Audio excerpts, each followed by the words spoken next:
After unleashing Operation Epic Fury on Iran, United States has released the first image of President Trump monitoring the strikes. The image that was released by U.S. State Department, in which Trump can be seen inside the war room with his team, and in the backdrop, a map is visible showing U.S. in the West Asia. Trump has once again warned Iran, reinstating that the country cannot be allowed to have nuclear weapons, and urged the Revolutionary Guard to lay down weapons to face death.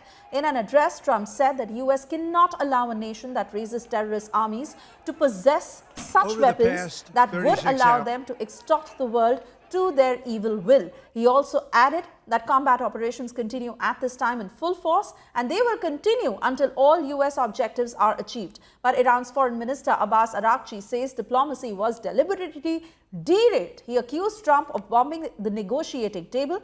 Tehran insists that Iran is defending itself and warns that no one can tell it not to respond.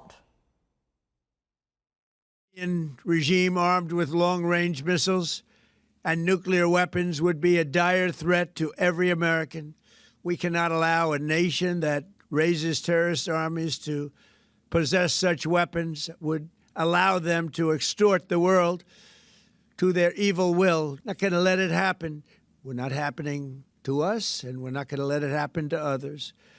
The United States has the strongest military the world has ever seen. For almost 50 years, these wicked extremists have been attacking the United States while chanting the slogan, "Death to America," or "Death to Israel," or both. They are the world's #1 state sponsor of terror. We are the world's greatest and most powerful nation, so we can do something about what they do. These intolerable threats will not continue any longer. I once again urge the Revolutionary Guard, the Iranian military and police, to lay down your arms and receive full immunity or face certain death. It will be certain death. Won't be pretty. I call upon all Iranian patriots who yearn for freedom to seize this moment, to be brave, be bold, be heroic, and take back your country. America is with you. Last night, all over Iran, the voices of the Iranian people could be heard cheering and celebrating in the streets when his death was announced. The entire military command is gone as well, and many of them want to surrender into saving their lives. They want immunity. They're calling by the thousands. Combat operations continue at this time in full force, and they will continue until all of our objectives are achieved. We have very strong objectives. They could have done something 2 weeks ago, but they just couldn't get there. America will avenge their deaths and deliver the most punishing blow to the terrorists who have waged war against basically civilization. They have waged war against civilization itself. Our resolve, and likewise that of Israel, has never been stronger. America is now, again, the richest, most powerful nation in the world by far. But the only reason we enjoy the quality of life that we do and the freedom and security is we have done things that others are unable to do. But it's because of warriors who are willing to lay down their lives to do battle with our enemies. And they do battle better than anybody. It is obvious that this assassination would make this confrontation more complicated and even more dangerous. It is absolutely unprecedented and a big violation of international law that a leader of another country is assassinated by foreign forces. So that would make this conflict or this war of aggression by Americans against us even more dangerous, more complicated, and would add perhaps new aspects to that. Today, a transition council is established, and that is of the president, the head of judiciary, and one of the jurists of the Guardian Council. So these group of three would act as in charge of the leadership before a new leader is elected. And then the process of election of the new leader by the assembly of experts would be started. I assume that it takes a short period of time, maybe in 1 or 2 days, they will elect a new leader for the country, inshallah. So everything is in order, and everything is, in line with our legal system and in line with our constitution.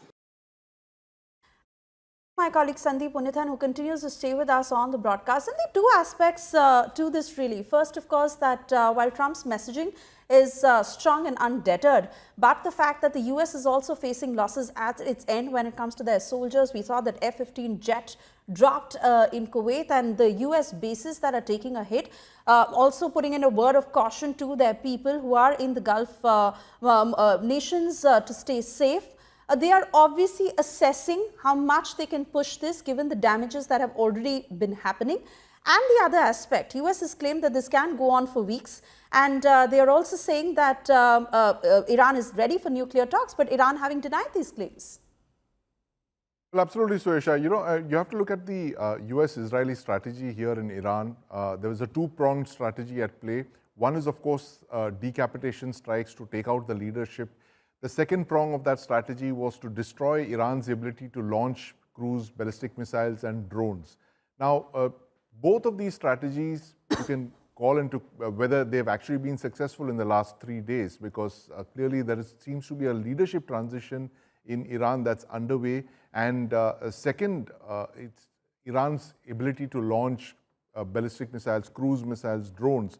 That hasn't been crippled either. So you're looking at Iran where the leadership is in place, which is continuing to launch attacks on the GCC countries. And now with President Trump saying that the war could continue for 3 or 4 weeks, that is something that would worry the GCC countries enormously, because it's very unlikely that they will be able to take this kind of battering of the kind that we are seeing on screens right now. Bahrain has been hit twice, Oman has been hit, the UAE, Saudi Arabia, all of these countries which have not seen attacks possibly in decades, and certainly not on this scale. They do not have the kind of missile defenses in place to protect themselves from Iranian strikes.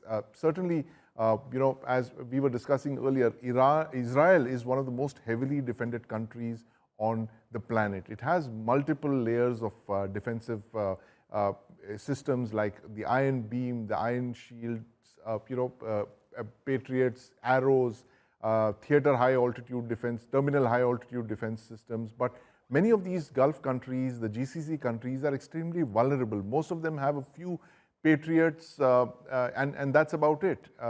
Patriot missile batteries. They cannot cover all of those countries, and that is where I think there are going to be some cracks seen in these alliances, where the Arab monarchies will question the US for actually committing them, indirectly pushing them into the line of fire. And this was known all along, but everyone thought that Iran would, as in the past, stop at a few symbolic strikes on US bases. But Iran clearly is, after the death of Ayatollah Khamenei, they have decided to go all out and continue targeting these bases in the region. And of course, the commercial interests that they've hit, the Straits of Hormuz, the airports.